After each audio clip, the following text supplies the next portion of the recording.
This video is sponsored by Squarespace. I love crustaceans. I love keeping them in tanks and watching them do their weird, crabby, lobstery stuff. I love their beady little eyes and their creepy little hands, and I love eating their sweet, flaky meat. When it comes to insects, I can appreciate them. I am certainly fascinated by them, but like most humans, I am at least a little bit afraid of them and more than a little repulsed by the idea of eating them. On its face, this double standard that I apply to crabs versus bugs makes no sense considering that they are the same basic thing. Insects are crustaceans. That is the mainstream phylogenetic view nowadays. Not all crustaceans are insects, but all insects are crustaceans, or at least pan-crustaceans. Every animal in this steamer basket is now considered under the taxonomic umbrella Pancrustacea. They're all in the same clade, and believe it or not, bugs taste like crabs too, if you eat them a certain way. I'm gonna show you. The big difference between insects and land crabs, like my vampire crabs here, is how recently their ancestors first crawled up out of the water. This is, of course, a profound oversimplification, but big picture, aquatic crabs probably first started colonizing dry land like 200 million years ago. Insects have been on dry land since about 500 million years ago, and they are, in many ways, more adapted to life in the open air. Most obviously, a lot of them have wings, which don't do you much good underwater. Crabs have gills, whereas insects don't have any kind of lung-like apparatus at all. This is, again, an oversimplification, but rather than having a whole pulmonary system like we have, what insects have more so is basically just vent holes. They're covered in these teeny little tubes called trachea that allow oxygen from the atmosphere to just kind of diffuse into their tissues. It is more complicated than that, but this may be one reason why insects tend to be so small, which is a factor that has major culinary implications.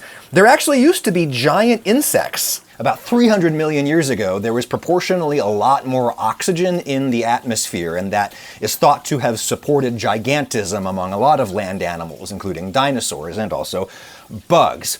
Especially if you're an animal that respirates in a relatively passive way, as bugs do, that really could have supported just much larger bodied organisms like this dragonfly from about 300 million years ago that I'm presenting roughly in scale with my body. Big sucker. You could probably have cut some nice meaty medallions off of that thorax. Weight may have also provided some downward evolutionary pressure on insect size. One defining feature of pancrustaceans, and indeed all arthropods, is their exoskeletons. It's simply easier to haul around a giant heavy set of armor amid the buoyancy of water. There are other hypotheses about why insects tend to be so small. One is that large flying insects may have been outcompeted by flying dinosaurs, aka birds. Remember that dino nuggets literally are dino nuggets. But however it happened, even the biggest insects on Earth today are still small enough that you can't get much meat out of them. There's just not much muscle tissue hiding under that armor. So, when we do eat insects, as in the case of these crickets, we usually eat the whole body, shell and all. When Mexican cooks make chapulines, which are usually grasshoppers, and they don't usually buy them from the pet store, and they usually marinate and fry them crispy after boiling them to kill them. After that, they fry them crispy, and that makes sense, because if you're gonna eat a pancrustacean with its exoskeleton intact, well, you want to lean into that crunchy texture. Frying is better than steaming, let me tell you. That exoskeleton, by the way, is mostly made of chitin, kind of similar to cellulose in plants. It's an indigestible, fibrous molecule of the animal world instead of the plant world. It's animal fiber. And in yet another example of how fungi are more similar to animals than they are to plants, mushrooms are also held together with chitin rather than cellulose. Especially in these woody stems, chitin is really tough stuff, which is one reason why you can only cook mushrooms down so much. Eventually you're just kind of left with leather. A crab claw is also clad in chitin, which would make it inedible were it not for the crab's enormous size. It's big enough to where it is practical to crack open the exoskeleton and remove it, allowing you to slide out pure muscle tissue, pure meat.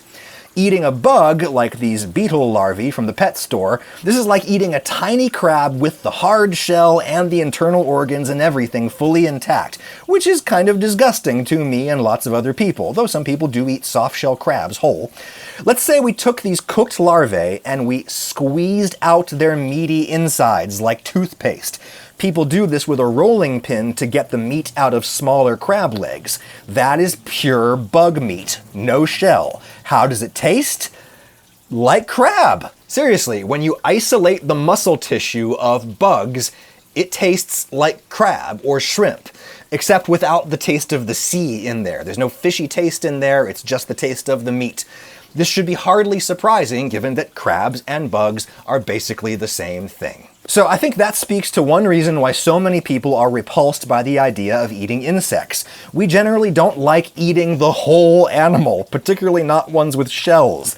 I keep lots of tiny ornamental shrimp in my cube here. They are small enough to where I could probably choke them down whole, shells and all, if I wanted to. I just would probably not want to. But there's got to be something else going on there, right? Because I'm not scared of shrimp in the way that I am scared of bugs, even though shrimp are water bugs. That's just what they are. Well, maybe it's because the shrimp live in a different plane of existence than I do. They live in the water, separated from me and my dry world. They are effectively contained.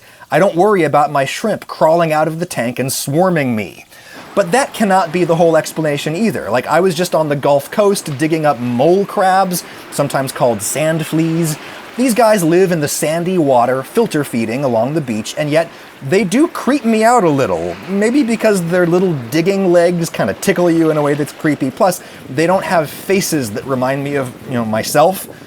These tiny little white crabs that live just further up on the beach, these don't creep me out at all. Maybe because their little eyes stare back at me anthropomorphically, triggering my parenting impulses. I want to take care of them. Then again, show me a spider virtually the exact same size and shape as this crab, and I would probably freak out. Why? Now granted, spiders are not insects. They have 8 legs, insects have 6. They're hexapods. However, they're all land arthropods, right?